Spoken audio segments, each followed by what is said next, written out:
Hello and welcome to today's webinar, Valuing Gender in Sustainability, brought to you by 2 Degrees. My name is Isabella Stasevich and I manage the Sustainable Supply Chain Working Group on 2 Degrees, and I'll be your host for this webinar. I'd like to thank everyone very much for joining. Very pleased to welcome today's speaker, Benjamin McCarran, Responsible Investment Analyst at the Cooperative Asset Management. There'll be plenty of time for Benjamin to address your questions after his presentation, but please feel free to submit your questions at any point during the presentation. There is a Q&A box on the bottom right-hand side of your screen into which you type your question and press send. If you have any problems with the technology or audio during the presentation, please use the chat box on the right-hand side to send me a message. Then from the drop-down menu, select to send the message to the host, and either I or one of my colleagues will get back to you. So now I'd like to pass over to Benjamin McCarran to start this very interesting presentation. So I'm just passing you the rights now, Benjamin. Great, thank you, Isabella, and thank you all for joining, and thank you to 2 Degrees for giving me an opportunity to speak on what I consider to be an important and overlooked topic within sustainability. So my name is Benjamin McCarran, and I'm a responsible shareholding analyst with the Cooperative Asset Management. I just wanted to spend a moment introducing the Cooperative Asset Management first. We carry out the fund management activities for the Cooperative Financial Services. We have approximately 19 billion sterling of assets under management.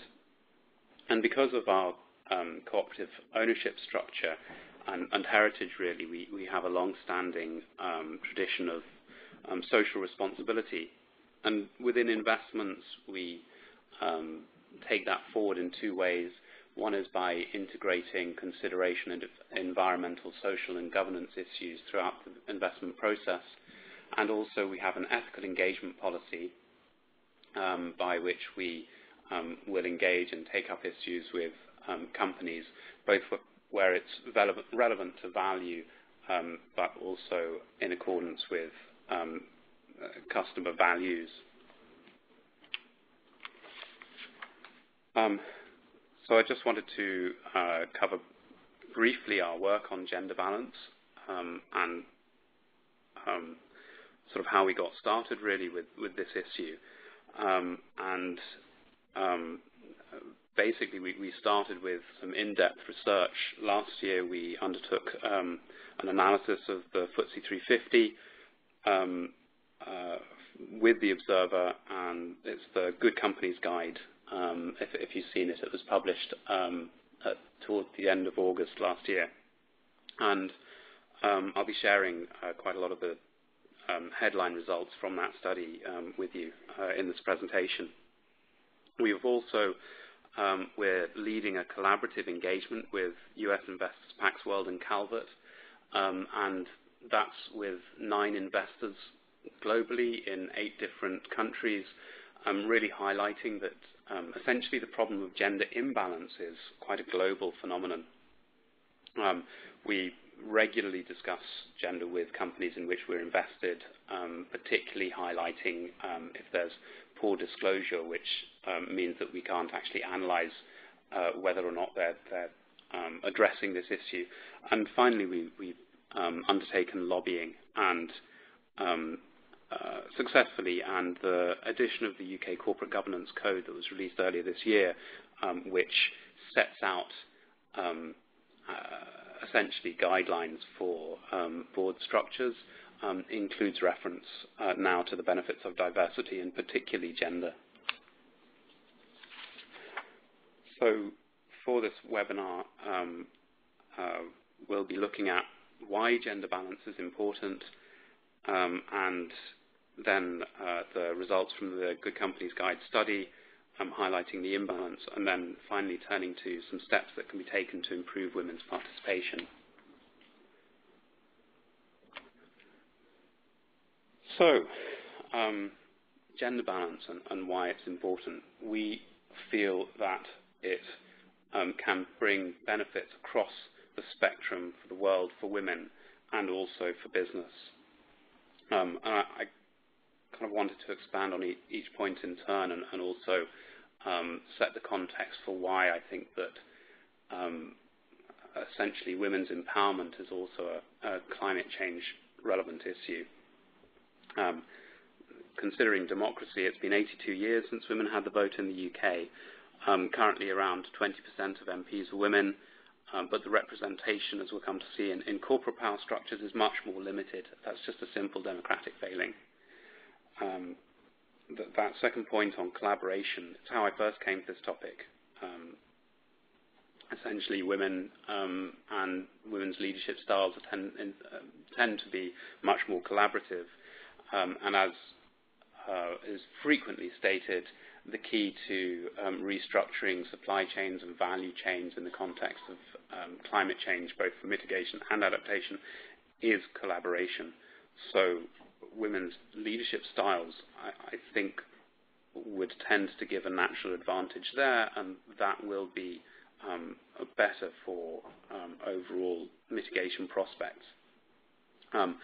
Further, the World Economic Forum recently, well, it's not, it's actually, I think it says each year releases a study, and one of the conclusions that they draw, one of the graphs that they show, is how gender parity has a correlation with economic efficiency, and economic efficiency in turn supports improved resource efficiency. Again, showing at the very high level how there can be a link between gender balance and sustainability issues.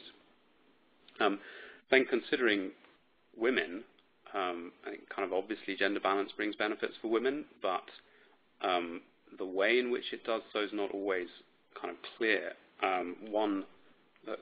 Looking at that first point, how decisions can take into account differences between women's and men's lives.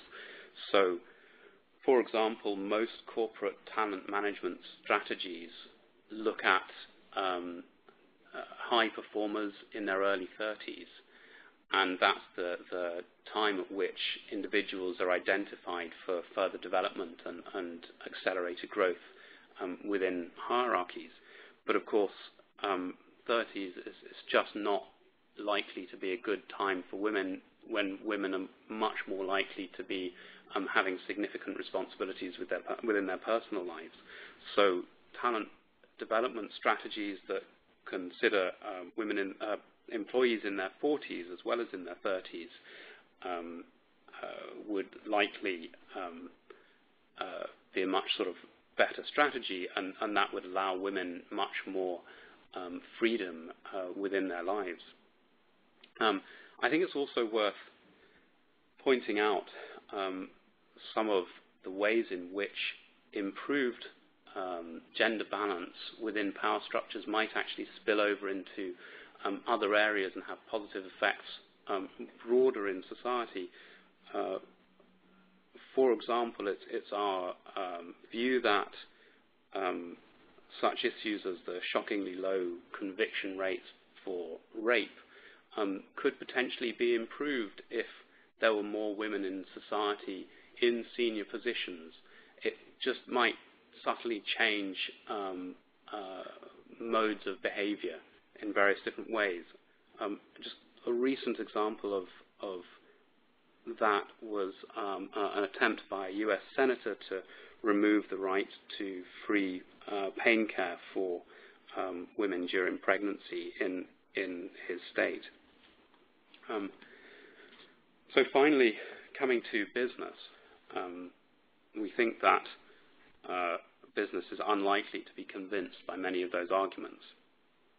And we are investors, so we took a sort of a deep dive into the business rationales and the evidence behind the proposition that improved gender balance can actually also bring benefits directly for business.